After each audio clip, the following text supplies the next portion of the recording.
All right, welcome back to another episode of Run Mountain Peaks. Last night, I was at the Hamsterwheel Ultramarathon event located in New Boston, New Hampshire. There is a 6-hour, 12-hour, 24-hour, and 30-hour event where hundreds of people were out there running 4-mile loops over and over and over until they didn't want to go anymore.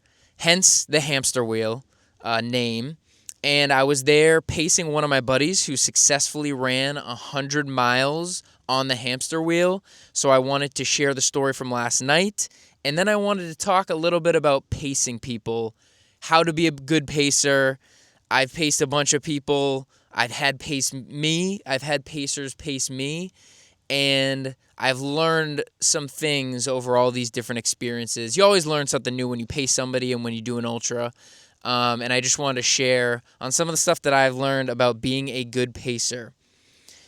And then we're going to talk about the Javelina 100 course records. Tara Dower and Will Murray smashed the previous course records, have just insane showings at that race. Next up, we'll talk about the 20 hikers that were rescued off of Mount Washington last weekend. It's getting to shoulder season here, and a bunch of hikers were caught off guard, so we'll talk about that. Last night, the Blackout 5K, 10K Run the Whites event took place, so we'll do a brief recap there. And then I wanted to do a little PSA for the podcast.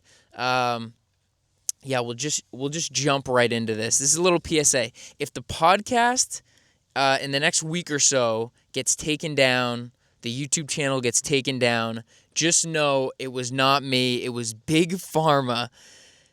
Earlier this year, over the past couple years, I have developed seasonal allergies, and finally this year, basically started taking medication.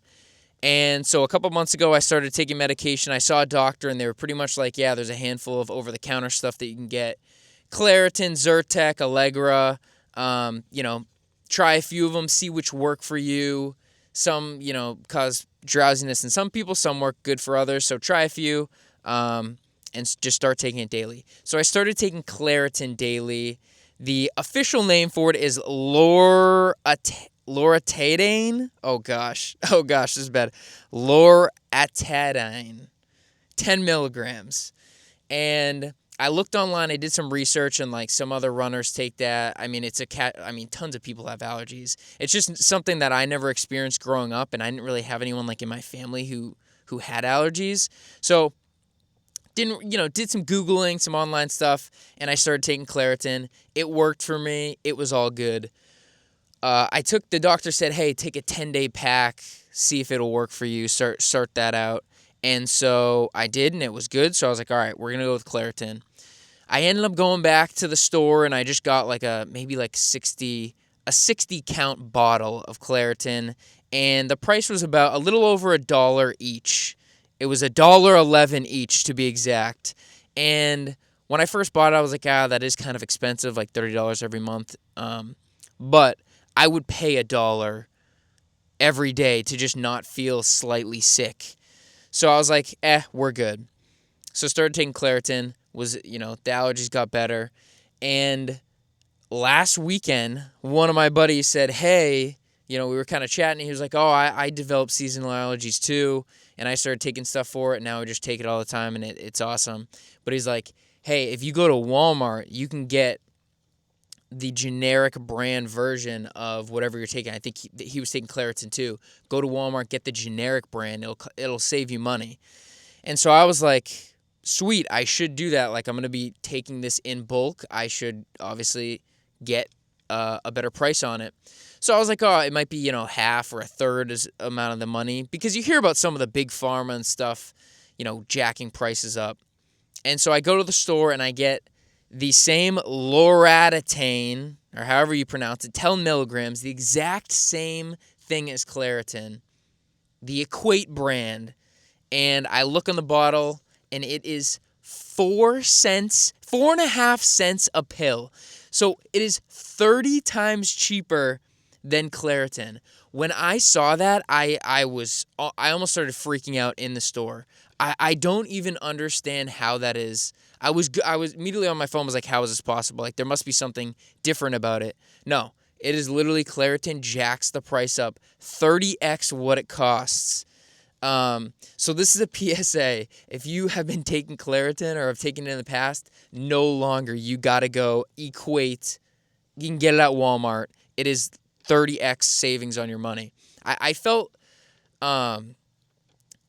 violated. If you hadn't heard this story, I had my catalytic converter hacked out of my truck basically a month ago at work, broad daylight.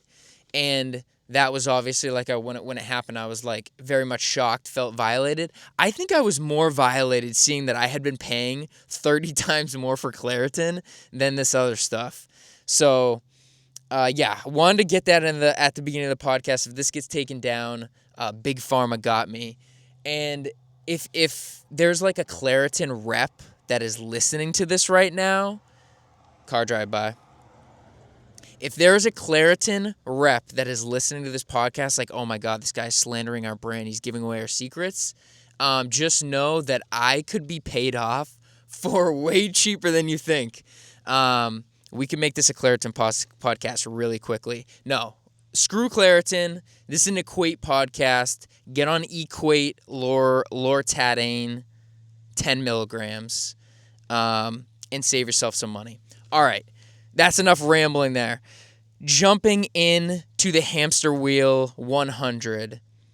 So my buddy, so I guess there's like a Hamsterwheel 100. There's a 24-hour race and a 30-hour race, both of which you can do. You can sign up for either, and you can do 100 miles in either, obviously depending on your paces.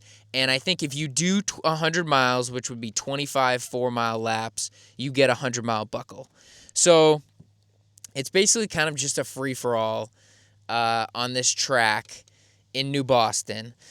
And so, my buddy had basically reached out a couple weeks ago and said, hey, this is close by you. I'm doing this race. I'm going for 100. The goal, I think his goal was 24 hours. Would you be willing to pace me? And I was all in.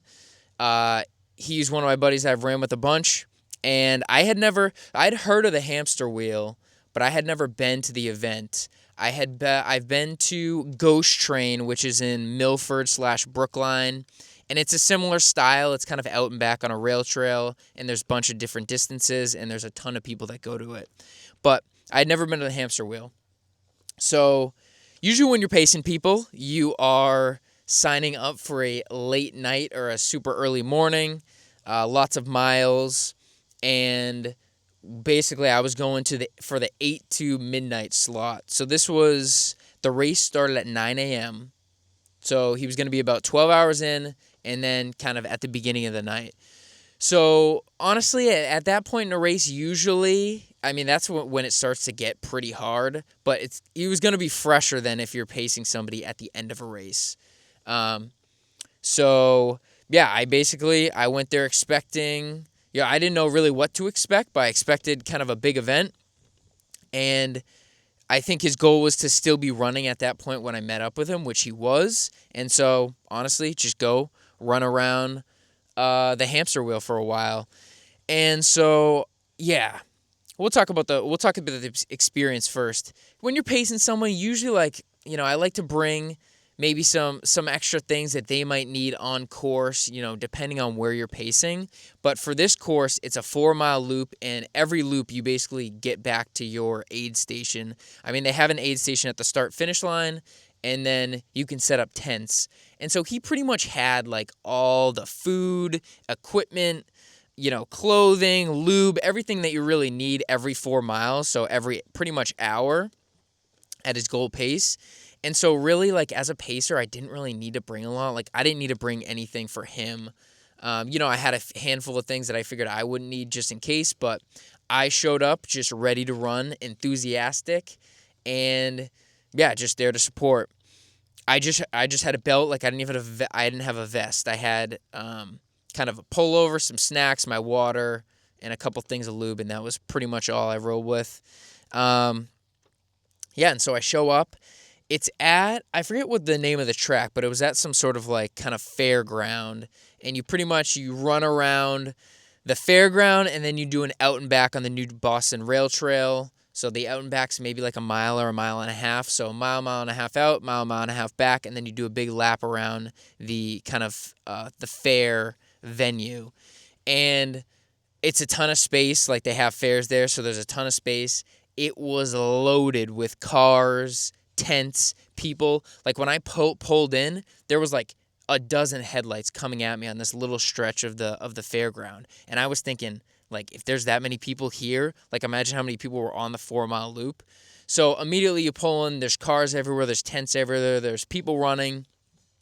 They had kind of like a little concert stage area. They were blasting music. So it was just like a good ultra environment.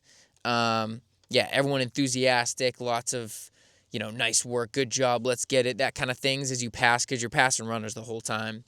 So show up there, get to the start finish, and they had a live tracker going. And so I didn't know exactly where he was set up. So go to the start finish, and they have a live tracker. So I went online. I found that I was 15 minutes behind him. I got there at 8. And so I was like, all right, it's probably going to be 45 minutes till he gets back to the start finish. I'm just going to start running the other way, and I'll run into him and then commence the pacing. So that was the plan. I started running backwards. Honestly, at a lot of these events, it's kind of like they have like rules and, everything you need to follow. And obviously you have to follow all the rules, but sometimes it is kind of a free for all. So I'm just running backwards. I'm the only one running backwards into just hundreds and hundreds of headlights. I don't know how many people were at the event. I think in the 24 and the 24 hour and the 30 hour, there was like 200 or 300 people total. So there were at least that many people on the course when I got there. So I start running backwards, and I'm just running at everyone in headlights. I think a lot of people at that point are probably getting a little bit delusional too, so they don't even care. No one's like questioning, hey, you're going the wrong way, or they probably know that I'm looking for somebody, but I'm the only one running backwards, and I'm trying not to like blind people or coming at me. But as I'm running, I have my headlamp on, and then everyone else has their headlamps on, and it's dark outside, and it's kind of hard to see the people. Like, obviously you can see kind of like a little, their frame and their, running, their cadence, whatever, gait. But there's a ton of people. And so I'm thinking, oh my gosh, I better not run backwards and miss my friend. And then it's just going to be a cluster to go find him. So I start doing math. Like, I'm like, all right, if he's moving at X pace, he was 15 minutes ahead, I'm moving this way.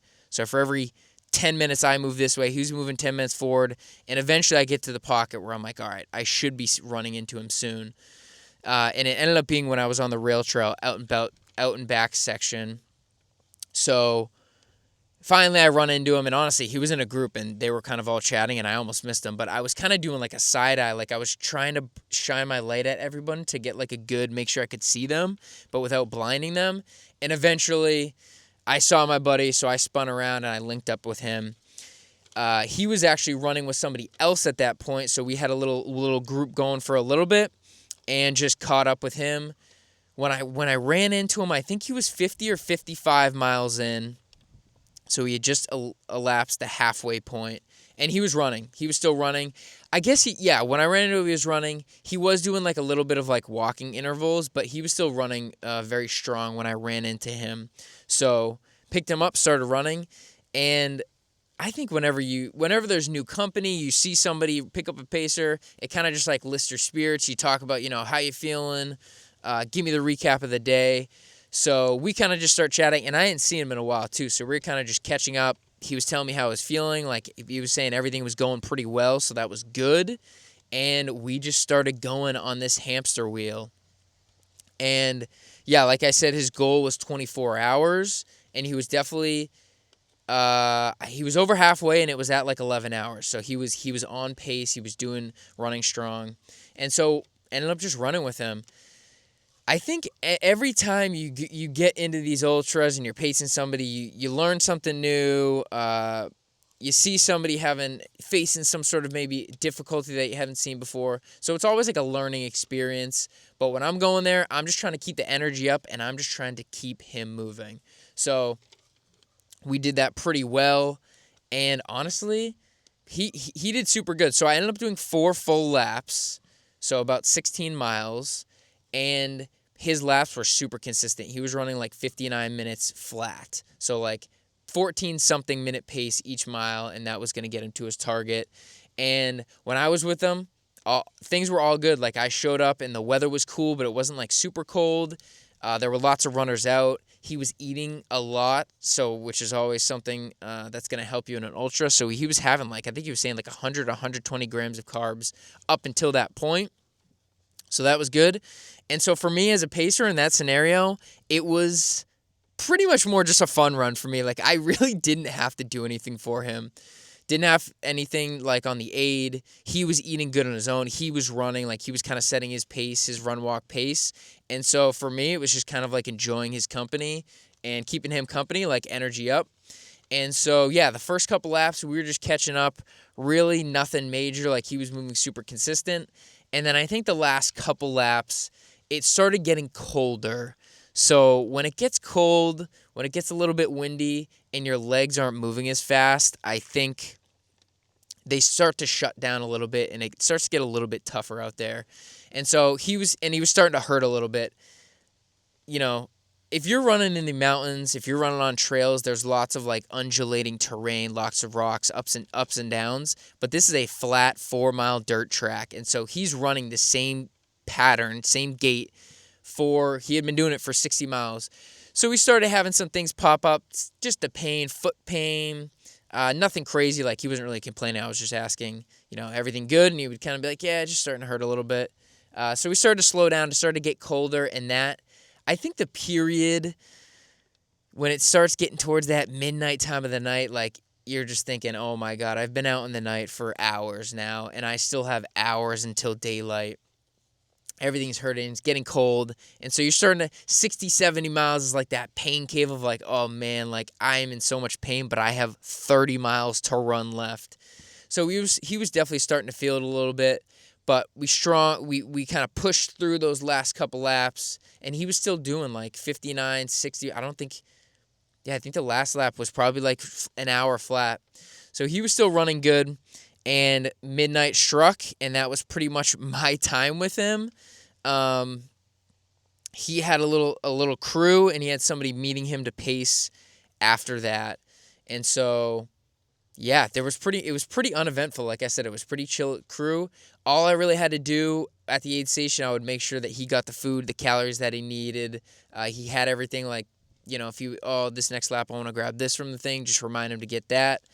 And that was my whole job. And then I just got to run around and see a bunch of people pushing themselves out there.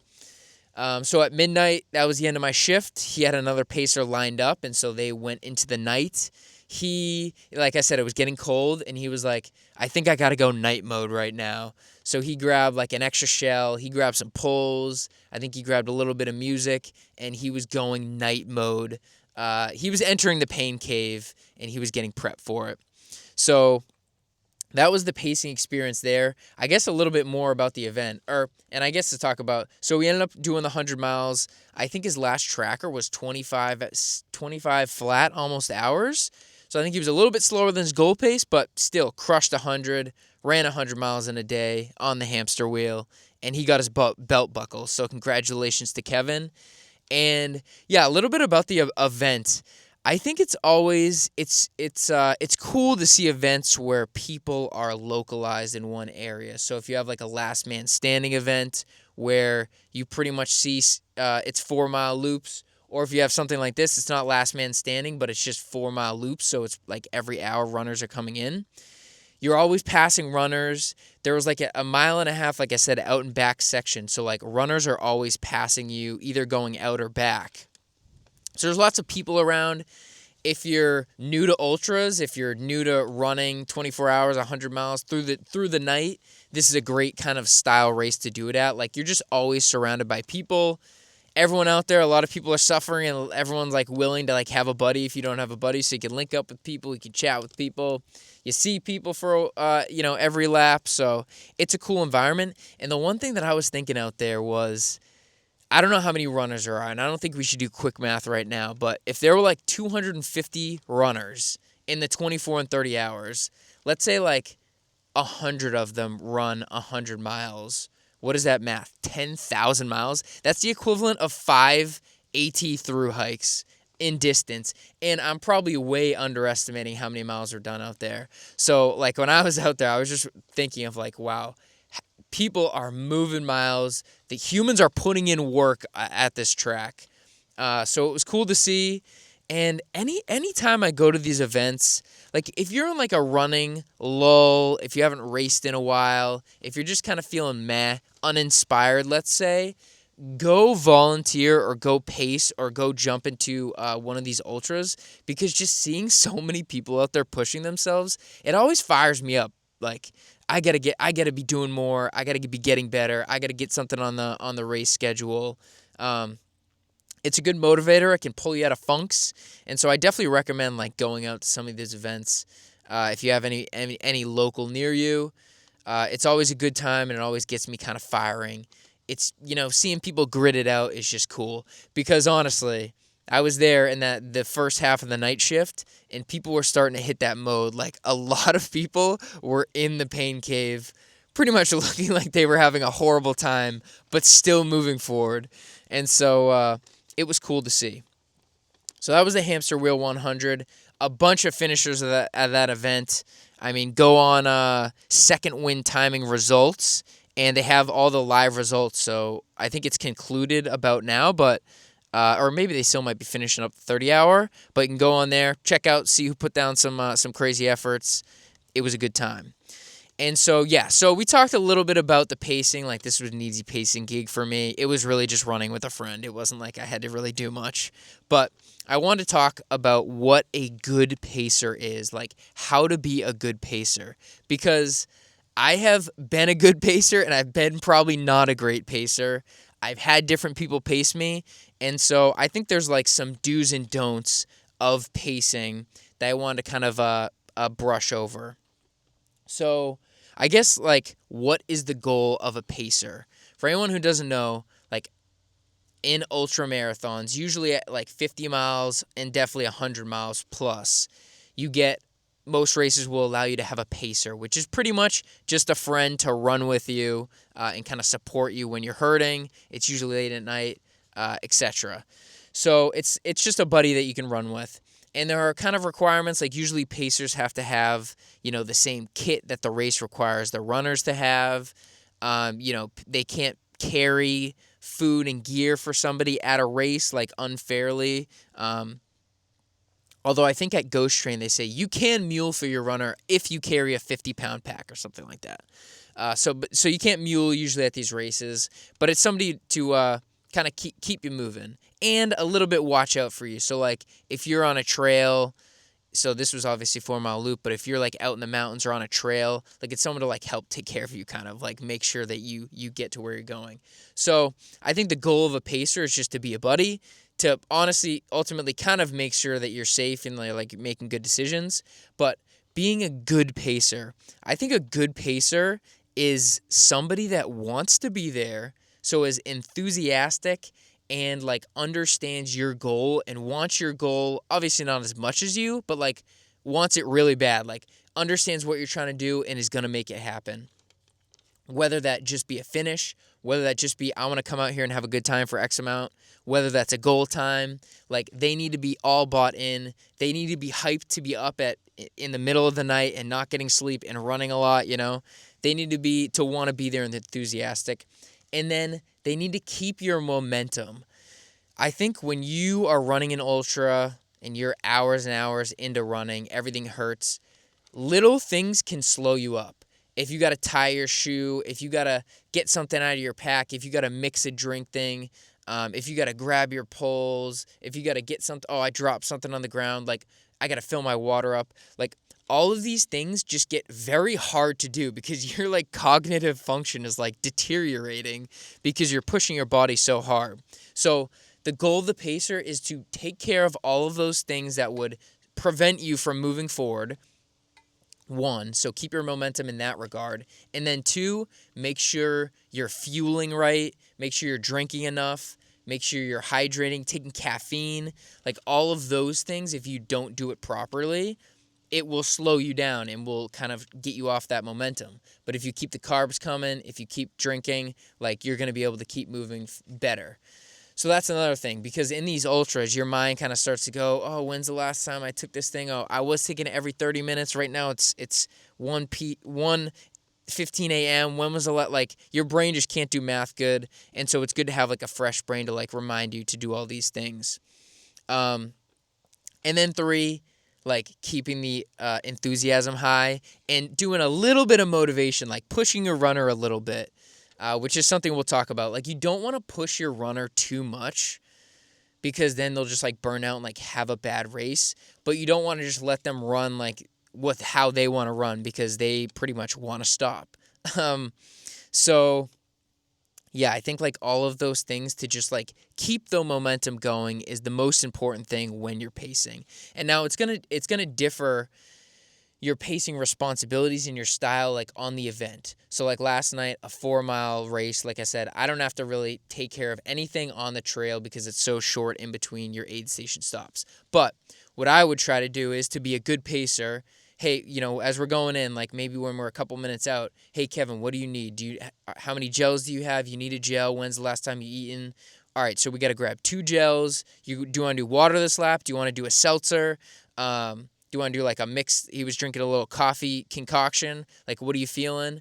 Like, I'm going to get all that prepped. When we get to the aid station, I'm going to take care of all of those things. You grab a little snack. If there's something you got to do or take care of or adjust, you do that. But I'm going to do everything else. I'll know what we need when we get in there. We get your kit, and then we get you back out moving. So in a short race like that, that is the biggest, like, as far as gear keeping the momentum, that's the biggest task. But if you're running a mountain ultra, if you're doing a Jigger Johnson, if you're doing a Kilkenny or something along those lines, where you're backcountry, long distance, that kind of responsibility is going to change. So pretty much at the aid stations, you're going to have to grab a lot more things. So you're going to do what I just said, but like on steroids. Like we need to grab, 8 gels or whatever it may be if we're going to be out in the mountains for 4 or 5 hours. And then on trail, like you should be doing these things pretty much on trail and have the runner keep moving. So like if you got to fill up water in a stream, here, give me your bottle, I fill up, you keep going. If you need me to mix Tailwind or whatever into your drink, give me the Tailwind, give me the water, you keep going, I'll do it and I'll catch up. Oh, you need to grab your something out of your jacket, I'll do it. I grab it, I put it in, let me give that, put it in, you keep running.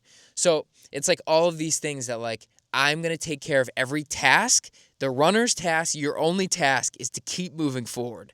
And so the longer stretches you are in between aid stations, the more of that stuff that you'll just have to do. But it's the same idea of like keeping the momentum going with all their gear and what they need. And then the nutrition. So like reminding them of nutrition. Everyone is going to have their own strategy. So like asking them, hey, what are you eating right now? How are you getting calories in? What is working? And usually in an ultra at the beginning, you can eat anything. You can eat solid foods, you can eat gels, you can eat water, and it's all going down good. As you start getting longer in the day, like as you're putting on more miles, your legs are getting pounded, like all of the blood goes to your legs and your feet and everything that's starting to swell a little bit, and you're not getting as much blood to your stomach, so you cannot digest food as much. So like along the day, your nutrition is probably going to have to change, and usually it goes from like, I can't really do solid food anymore, maybe like gels are working better now, and like, gels are kind of getting, if they did a ton of gels, maybe I just got to do Tailwind. And so kind of like understanding, try to figure out how the runner is feeling, and then trying to get them to keep fueling in a way that's not going to upset their stomach, because basically they're just not going to want to eat anything. And so, and this doesn't matter what format it is, you need to keep calories going in. Look up food doping, the roach. I mean, high carb is the rave in ultra running right now. One of the reasons why these times are getting so fast. And so, yeah, just pushing them to keep eating is probably one of the other biggest things as a pacer.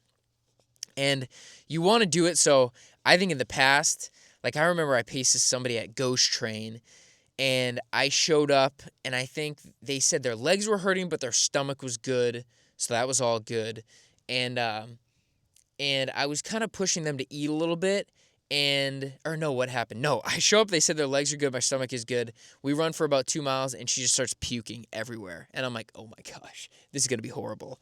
And I remember when that happened, I was like, oh my gosh, this person has 20 miles left. They're not feeling great. Like, they need to eat. You're going to need calories to run 20 miles. Like, I need to get them to eat, even though that they can't. And I remember, I think I was trying to get her to eat maybe a little bit too soon. Like, when you puke, you need like 45 minutes or an hour to like let your stomach settle. And I think I was maybe like a half hour later, I was like, oh, you want to try to like eat a little bit of Tailwind or drink a little bit of this? And I remember trying a bunch of things, and I think like if you puke and your stomach's gone, just getting like an hour reset sometimes can be good. So you need to find a balance of like, what can my runner digest in their stomach that's not going to make them puke or not going to make them like get an upset stomach, but that's going to keep the calories flowing. And so, I mean, honestly, just offering different kinds of food, like suggesting, oh, you haven't had a salty chip in a while. Does a salty chip sound good to you? Nah, it doesn't. Yeah, this gel that you've been liking, do you want that? Like, yeah, I could probably slip that down my throat quick. So just experimenting and just making sure that they're still getting calories is going to keep them moving forward. Also, caffeine, I think, is another thing and is definitely helpful. It'll help keep their brain a little bit together and help, their legs and their energy, their perceived exertion feel a little bit lower. And so reminding them to take caffeine if they haven't taken it as well, that is going to be super helpful. So that's like, as far as like taking care of them, taking care of their needs, that's pretty much what you got to do to be a good pacer. Another thing that you have to do, navigating. So like on a trail like yesterday, a 4-mile loop, Kevin had ran it 13 times before I got there. He knew where to go, no navigation needed. But on a trail, if you're in the mountains especially, or any kind of trail, as a pacer, you got to make sure that they don't go down any wrong turns. Because when you're in that pain cave and you go down, like, even if it's just 50 feet, you're like, or like, if it's 0.1 miles or 0.5 miles, or like a mile, like, it can be devastating. And so you got to keep your runner on track for their mental and for obviously like keeping them at the lowest mile that they have to run to get it done. So I would always, if you're pacing, have a GPX file on your watch, and then have your phone out. Whatever offline map that you use, make sure you have the race course on your phone, and you have that before the big turns. In the mountains, there's not too many turns, so like make sure you do not miss a big turn, because that can be detrimental, and your runner will not be happy with you. So that's another thing that and I also can kind of keep the momentum going, right? Like little things that, even if you have to, go on a trail, look at a sign, like, oh, where am I going? Yeah, like that stuff, we just need, hey, left here, don't even stop, just take a left. That's what you got to do as a pacer. So that's kind of like keeping them moving and keeping their momentum. Muling's another thing I'll talk about quick. So like I said, in these races, you're not allowed usually to carry anything for your racer. They have to carry everything that they're going to drink, eat, or use. Now, you can mix a drink for them or take out their thing, their clothes or whatever, but they actually have to be moving that along the course for it to count.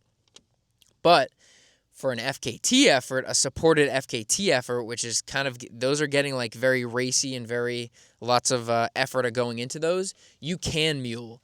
So if you're doing like an FKT anywhere and it's supported and you want to get a faster time, I would plan about muling most of a runner's stuff. Now, one water bottle, a couple snacks, that's fine. But if you have long sections to go on a trail, like if you're out there for 3 or 4 hours, you're carrying a lot of food, and that is weight, especially the water. Water weighs the most. Give me the water. Give me everything. Holy smokes, you got 3, jackets in your vest. Give me those jackets. I'm going to carry everything, because obviously they're not running as fast. Like, they're running slower, so it's easier for you. So you should be muling their gear on a supported FKT effort. So always offer. Some people are like hesitant. They don't want you to feel pressured to, but if you feel like you can do it and you can keep up with them, offer to mule, but not during races. So I think that's all the things that you got to do to be a good pacer, for those kinds of things. But another thing I want to talk about was pretty much the motivation, the keeping the runner going forward, pushing them a little bit, but not too much. I think everyone's going to have a different style of like what works good for them, like tough love versus soft love or whatever. But I think all around, keeping the enthusiasm high is just going to be like good vibes. You got to get good vibes. Yeah, you don't want to be negative. As a pacer, here's some things do not ever do. Do not ever complain yourself like, oh, my X hurts, or oh, I'm tired, or oh, because all of these things, you should not be complaining. They have been running for X amount longer. So don't complain about, oh, I don't like this, or I'm feeling bad. Never say anything about you. It's always the runner there in so much more pain for you. You do not complain. No matter how bad you're hurting, you keep your chin up high and you say nothing. Because that'd be something like, if a runner's like, oh, I'm tired or whatever, like, I would be like, shut up. Like, okay. So no complaining. Don't ever comment on like how they look. If they look bad. Yeah, if they look bad. If they look good, say they look good. If they look bad, say they look good. Do not ever say, oh, yeah, you slowed down a little bit here. Oh, you're behind your paces. Like, do not mention any of that things. Always, you're looking good. Keep it going. They're, like, supportive, positive reinforcement. I don't think any of that other stuff will work for anybody. Maybe it will. I don't know. But always keep it positive. And then pushing your runner. There's, like, a fine line of, in an ultra, you don't want to go out too hard because you'll blow up and the end will stink. There's a fine line of like pushing to discomfort, but not so much that you are going to destroy your body. So like last night when I was with Kevin, he was doing kind of like a run walk, and when I first got there, he was good. He was more fresh, and he was kind of setting the pace.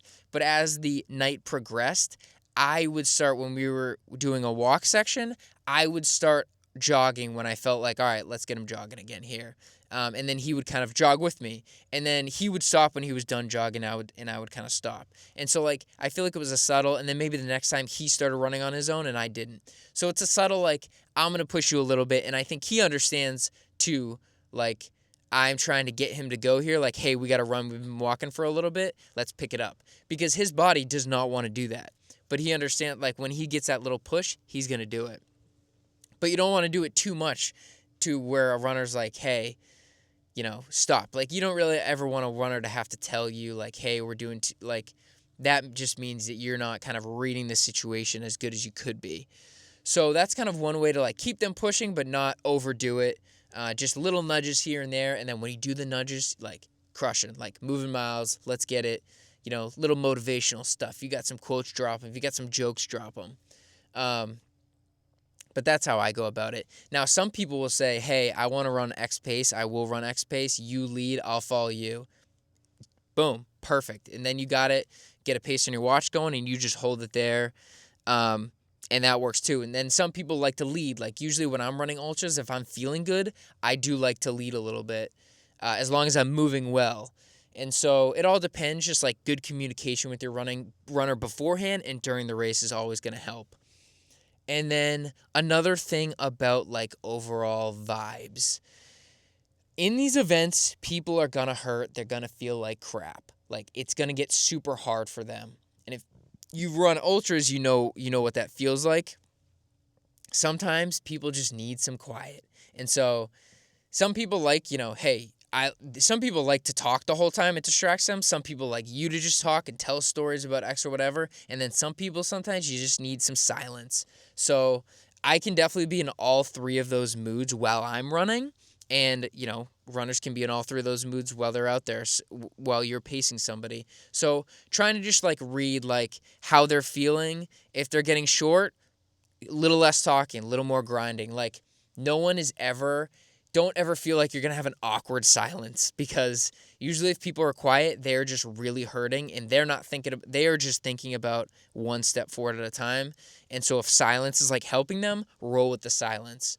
So, and again, this is more like you can communicate this too. It's really good if you communicate everything with somebody before you pace them. That is, like, the best thing. Or if you've run with them a bunch, then you don't even need to do that. You kind of know how they run. So that's kind of like the keeping the vibes up. And then I guess one other thing that I've done in the past that I think is kind of like a no-no, but I actually don't know. So maybe if you have like comments in the or if you have any opinions, comment them. But I think a no-no is like touching your runner on the trail is a no-no. And so here's a situation. I remember the first time I paced somebody, like I said, this woman was vomiting every 2 miles. And when it first happened, this is the first time I was pacing everybody. She ran a 19-hour, 100-mile. She was the first winner at Ghost Train when I paced her, so she was a crusher. And it was my first experience pacing somebody in something like that. And the first time she puked, I remember she gets up and she wipes it. She wipes her face, and then she keeps moving like robotic behavior. I was like, oh my God, I need to be tougher. And she did that for a long time. But there were a couple times where she was just puking for so long, and I didn't know this woman. So I was like, I don't know. And I think I ended up just like rubbing her back just like a little bit, just like trying to like, make them feel better. And I don't know. I think back about it, like, I'm sure she might not even have felt it, but maybe she did and was like, hey, I don't really know this. Get your hands off me. But I didn't want to just, like, stare there and just, like, stare at a stranger and just be, like, as they're puking, like, feeling horrible. I wanted to try to, like, console them a little bit. So, but for me personally, I think if I am in that situation, like, no matter how I'm feeling, if I'm banged up, if I'm not moving, I don't want, like, anyone, like, hey, it's okay or whatever. Like, I don't want any of that. Like, that does not help me at all. I just need to keep moving. And so that's something like kind of, I don't know. And that's another like your relationship with the runner. If you don't know someone, you're pacing someone for the first time, or if it's your best friend, like read the room, read the situation, and just try to like match their energy in a slightly positive, more positive manner. I would say that's like the key to like keeping a good, vibe for the run. And the other thing too, like I said, touched on the silence. Like when I first got into it, you see these like people hallucinating, like making jokes, being goofy on the trail, like on Instagram or whatever. But it doesn't have to be like that. You don't have to be cracking jokes all the time. You don't have to be like, oh, this is awesome. Like I love hurting. Like if it sucks, sometimes just let it suck. Let it suck for the runner. That's just what it is. That's what they signed up for. And yeah, just roll with it and be like, hey, just get through it. Remind them, hey, everyone feels like this. Everyone else feels like this. You're in that pain cave. Just stay in that pocket. Don't lose focus. Just stay in that pocket, and you'll get through it. And yeah, that is pretty much. Those are all of my tips on how to be a good pacer. And yeah, I think pacing is it's a cool activity. Like I said, it kind of like gives you that inspiration. And if you haven't done it, I think it helps you as a runner know what you need from a pacer and how to communicate that to a pacer in the future. And so I think seeing an ultra from all aspects is very important and will help you run ultra marathons. Running ultras, obviously. Pacing somebody in an ultra is going to help you run an ultra. Crewing someone in an ultra is going to help you crew. Volunteering at an ultra is going to help. Like, seeing all of these things, spectator. You should do all of these things if you're going to pull little bits of insight and information from all of these things. It's going to help you, and it will just inspire you to get out to these events. It's cool. There's a ton of cool people that do them, and so you meet a bunch of people out there, and it's just a good time. So if you haven't paced somebody, if you haven't volunteered in an ultra, but you've been running them, I suggest you get out there and do it. So that was the Hamsterwheel recap. That was the pacing recap. And so we'll hit on some of these other topics now. The Javelina 100. So this is a golden ticket race into Western States. A very big race, very fast race, a fast course, and lots of people have gone out and run this. Tara Dower and Will Murray break the course records by about a half hour each. That is just next level insane. People are getting so fast in these ultras. I think the training, the fueling, the pushing, it is all getting like absolutely next level. And people are going like to run these super competitive ultra marathons. You cannot save it for the back half. Like you have to go full send if you want to compete for the top. And yeah, their performances were just super inspiring. Running that fast. Tara Dower wins by 1 hour. She beat the next woman by an hour in a super competitive field. She is just a crusher, and I think it goes to show. So obviously, everyone knows Tara Dower just takes the ultra scene by storm these last few years. The overall AT FKT, the overall long trail FKT, just an absolute crusher. She's DNF twice this year, and she's talked about it. Like, DNFs happen. They do happen, and she is somebody who pushes to the absolute end, and I think it's a good lesson. Like, hey, sometimes in these races you're going to swing and miss, especially when you're pushing that hard, but don't stop swinging, right? You miss all the shots you don't take. She comes out, she swings hard again, and she sets a massive course record at the Javelina 100. She's going to get a go at Western States again next year. And, yeah, we'll see what she does. And Will Murray, again, just an insane performance, 12 hours and 10 minutes. That is a 7-something minute pace for 100 miles with like 6,000 feet of climbing like that. That is just absolutely insane. So they have incredible efforts there. And like I said, the sport's getting super fast. I think it's getting much more popular. Like, even this weekend, there are so many people that I feel like 5-10 years ago were not running ultra marathons. I think trail running, the ultra scene, it's all blowing up. It's going to continue to blow up. It's going to get more press, more money coming into the sport. So it's cool to see. And yeah, people are pushing the limits, just getting faster and faster every year. It is insane. Okay, next up. 20 hikers get rescued off Mount Washington. I think this happened like a week and a half ago. One of those cold days, and I think this was one of the biggest like rescue missions they'd have to do, or at least the biggest group of hikers that they've had to do.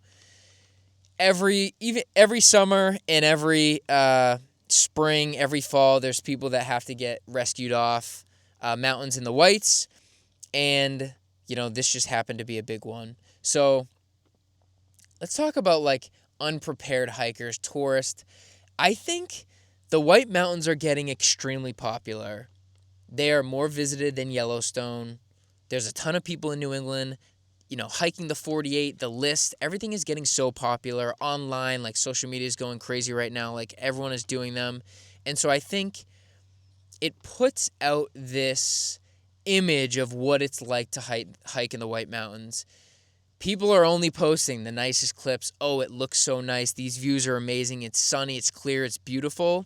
And a lot of people just underestimate these mountains and just don't know how intense the weather is up there.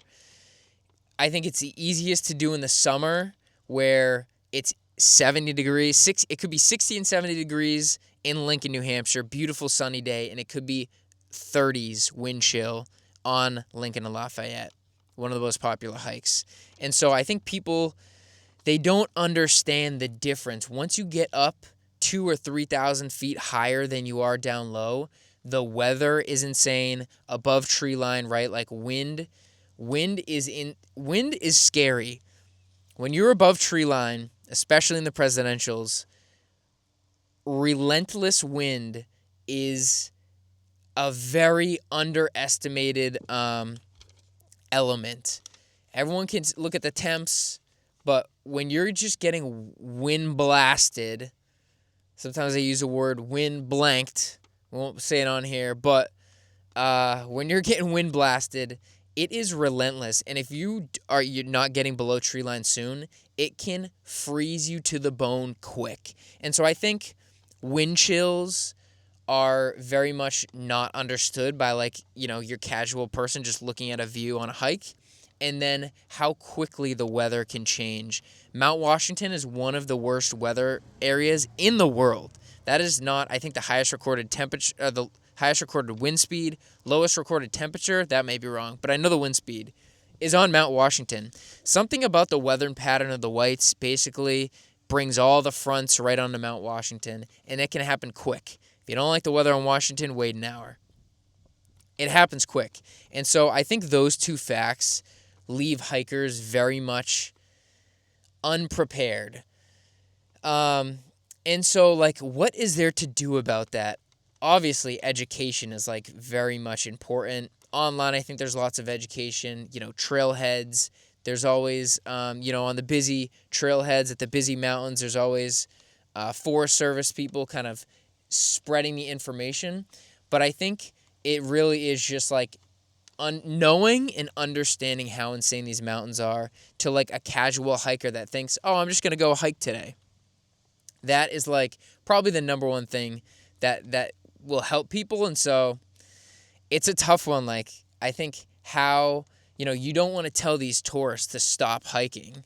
But you also need to make sure that they're fully informed. Like, you can say words to them, but they don't know what 0-degree wind chill feels like. They don't know what 20-degree wind chill feels like in a long sleeve shirt in cotton, right?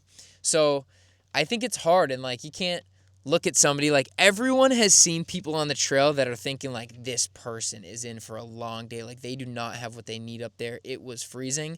And my usual strategy, it may not be the best, but I always just say, like, I always just try to, sometimes I just say, have fun. Like, have a good day. I never am, like, the mom on the trail that was like, hey, did you know XYZ? Maybe that's a bad thing. Maybe I should be more like that, but I don't. I just try to keep the positivity up because I think that can help people if they get in a bad situation. Like, hey, yeah, it's a great day up there or whatever. But, it's a hard line between seeing these people that are just underprepared and, like, telling them, hey, you can't just tell them, hey, you got to go back. And sometimes they don't even get seen by people, right? Because sometimes, too, people look at me and I'm sure running, they're like, he doesn't have enough stuff on him. But I don't know. I think everyone has their own mindset of, like, what keeps them safe and taking their own risk. Like, I think every time you go into the mountains, you are taking a risk, and you have to acknowledge, manage, and mitigate risk as you see fit. And I think just, educating people is probably the best that you can do, but the best educating for what, 20-degree wind chill feels like in the summer is feeling it themselves. So, yeah, obviously, people are always going to go out. People are always going to need getting rescued. But luckily, this one, I think everyone got down on the cogs. So that was, like, very successful. That's, like, an easy, you don't have to get people lugged off the mountain. But something to think about in the fall with the foliage season coming, the shoulder season coming, on these fringe spring and fall seasons, be careful when you go out into the whites. If you're not experienced, take more than you think, always. Because time and feeling that kind of exposure is just going to be the one teacher. So if you don't have that, be more prepared than less prepared. But I encourage everyone to still get out. I think lots of these popular hikes now are very popular, so there's always people on trail. If you're hiking the 4,000 footers on the weekends, it's very rare you're not going to see somebody unless you get a really late start or something. So, yeah. Take your own risk, and if something goes wrong, there's probably going to be people out there. But shout out to the search and rescue volunteers out there, like those guys. I mean, put themselves at risk in some of these scary situations, like over the winter. That's like a different ballpark. But so shout out to them. Support them as much as you can. And, just pass along information. If people that aren't used to hiking are asking you about hiking, or they see, like, a lot of people that I know that don't hike a lot are always asking about it, just make sure you convey to them it is a different space when you're 4,000 feet up on a mountain. So that was the hikers being prepared. Those are my thoughts there. And, you never another thing we can touch on quick as I pull up these results here for the Blackout is hike safe card. So this is, a lot of people may not know this. If you're a hiker, you do know this, but a hike safe card is required. If you get rescued in the state of New Hampshire and you need search and rescue to come, God forbid you need a helicopter evacuation, you are liable to pay for those expenses if you don't have a hike safe card or you don't have a fish and game hunting and fishing license. If you do not have those things, then you can get stuck with these expenses. And this can be, if you have to do a helicopter ride, this can be $10,000. And so anytime you go in the mountains, it is recommended get a hike safe card. And also, I don't know how this plays into the hike safe card, but there are 10 essential items. I do not know them offhand, but look up the 10 essential items and always bring those when you're getting out in the mountains. Have your hike safe card and just make smart decisions. I think conditions, they can always be a little bit worse or better than you expected, but I think the biggest thing to mitigate the risk, like I was talking about, is making smart decisions out there. Do not do something you're not comfortable with. Stay within your realm of experience, and you'll be all good. Outside of that, enjoy. Okay, the last topic I just wanted to run on briefly. This was run last night, the Blackout 5K, 10K race, North Conway, Run the Whites. I think it's Cranmore Mountain. You go up and down twice for the 10K, once for the 5K, and it occurred last night. So we'll just rattle off the top three here. For the 10K, Pierre Penoyer, crusher. Absolute crusher. He's been crushing mountains for a while. He comes in first, 53 minutes flat, smoking time. Second, Stephen Young, he comes 56 and change. And then third, Benjamin Lane, he comes in 58:20. Yeah, so Pierre wins by 3 minutes. That is a blazing time. I don't know what the course record is, but that's blazing. Lots of fast times. So 7 people at like an hour, 8 people at like an hour, a little bit under. At that race, so that is super cool. The winner for the female, so the female race, Nicole Fischetti, she runs 105. Mackenzie Wesson runs 106. And then Kendall Gray in third runs 113. So that was the women's race there. So, yeah, lots of people came out for that race. 52 total people. So that's always a fast one. There's been some fast people running that race. I think Jordan Fields has a top time in that. Kempson's been on that race. Pierre's been on a bunch. So there's been some super fast times at that race. I think the 10K is the more popular one. So I think that's like 6.4-ish miles with like 2,200 feet of climbing on ski trails. So it's pretty fast. But in the dark, so we'll rattle off the 5K results, and then I'll touch just quick about the running in the dark. So 5K, JP Kroll comes in first, 28:50. Thatcher Brown, 13-year-old. Holy smokes, is that right? 13 years old comes 31:25, and then Matthew Edwards comes 32:24. So that's the top 3 for the men's. And then females, Sylvia Brown, 10 years old, wins it. 34:56. Holy smokes. 10 and crushing. That is awesome. Abby Fox in second, 35:05. And then Jennifer Johnson, 36:25. So that was the 5K. And this event is cool. So there's obviously some kind of 10K-ish. You know, you have Loon. You have the Sunapee Scramble. You have some of these shorter races on ski slopes. Loon, like I said, Loon Cannon. The Circus Series went to Cannon this year. You have some of these up-downs, but this is an up-down, obviously Blackout, in the dark. So they start at like sunset when it's getting dark out, and it adds a good element to the race.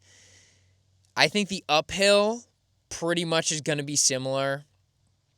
I don't think running in the dark is that much slower going uphill. I think as it gets technical, it can get slower, but on a ski slope, well-marked trails, I don't think there's too much of I think it gives kind of like a cool atmosphere.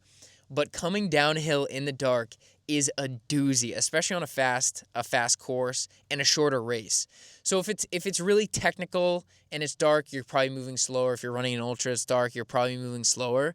But in a fast ski slope downhill, you are flying into the abyss. I think there was a Strava segment that is like Blackout into the abyss. If you have a headlamp, you'll want a good headlamp, obviously, that shines a light out as far as you can. But then also, I think for these races, a waist lamp is a huge game changer. Last night at Hamsterwheel, I saw a bunch of people rocking the waist lamp. Ultra Spire is usually the big go-to there. A lot of people rocking those. They help a ton. Like having two sources of light, you just get two different streams of like perception on a trail. So it just helps you see the trail better. But when you're flying down at 6 minute, 7, 8, 7, 6, even quicker minute paces, you just can't, you don't have a light. I mean, people aren't wearing a massive like miner's headlight. You don't have a light that goes far enough. So there's a bit of risk in that bomb downhill. So you just got to kind of lean forward, and if you're really going for it, hope that you stick the footing and nothing goes wrong. But I think on the ski slopes, it's lesser of a chance that you get a big ankle roll or something like that. So, but all right, we just hit an hour mark. That is all I have for today. So a little bit of pacing talk, an ultra event, and then one of the last trail races, the Blackout 5K, 10K in the whites for this season. So fall is upon us. Oh, deer season update. No deer. That's the update. We go again next week. But that's all I got. Yeah, we're in November now. That is insane. Time is just absolutely flying by. We're in November. Holidays are coming up. But this is a good time, I think, to switch to roads a little bit. If you're a turkey trot enthusiast, maybe jump into a turkey trot this year. Start working on that speed. Like, this is a good time. The trail, the ultra season, it's getting icy up north. Now is a good time to like, hey, maybe I'll throw a little speed effort in there. Maybe do a 5K, maybe do a marathon, a half marathon build this fall. Because locally, I mean, the trails, southern New Hampshire, Massachusetts, like, are still obviously not icy and really good running. So it's a little bit leafy out here, so trail efforts are still a little bit meh. But yeah, right now is a good time to throw down like a fast road effort. So if the trail season is wrapping up for you, coming to an end, mix in a little road stuff, it's a good time for it. But that's all I got. Another Run Mountain Peaks podcast down, episode 8. If you made it this far, holy smokes, appreciate you. Hopefully you guys are enjoying, and we'll see you next time. Peace.